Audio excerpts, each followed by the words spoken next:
class 4. I am studying second day. Today I recite a short poem. Poem name is Five Little Seeds. Five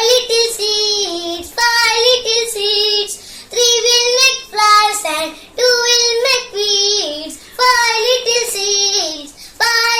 seeds, three will make flowers and two will make weeds. Under the leaves and under the snow, five little seeds are waiting to grow.